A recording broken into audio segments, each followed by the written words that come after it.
So Jesus names love as the greatest of the commandments to love God and to love one's neighbor.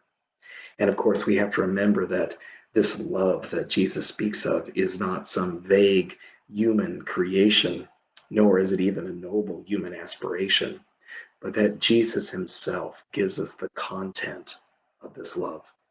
This love that Jesus speaks of is a love that is shown in mercy, a love that's shown in forgiving others, a love that is shown in suffering with and for others. And this is the content of the love that Jesus speaks of as the fulfilling of all the law and the prophets.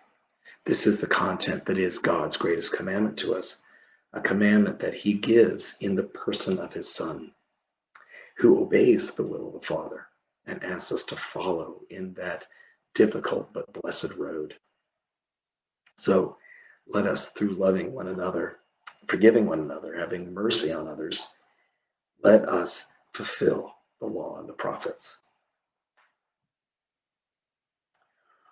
A reading from St. Matthew's Gospel.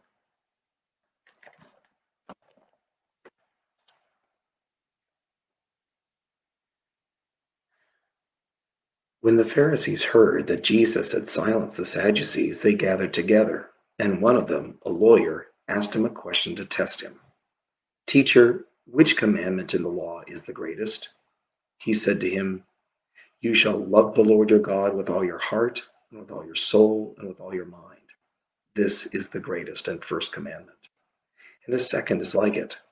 You shall love your neighbor as yourself. On these two commandments hang all the law and the prophets. Now, while the Pharisees were gathered together, Jesus asked them this question: what do you think of the Messiah? Whose son is he? They said to him, the son of David. He said to them, how is it then that David by the Spirit calls him Lord, saying, the Lord said to my Lord, sit at my right hand until I put your enemies under your feet? If David thus calls him Lord, how can he be his son?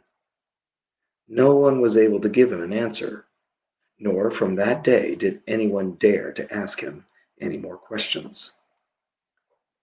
The word of the Lord. Thanks be to God.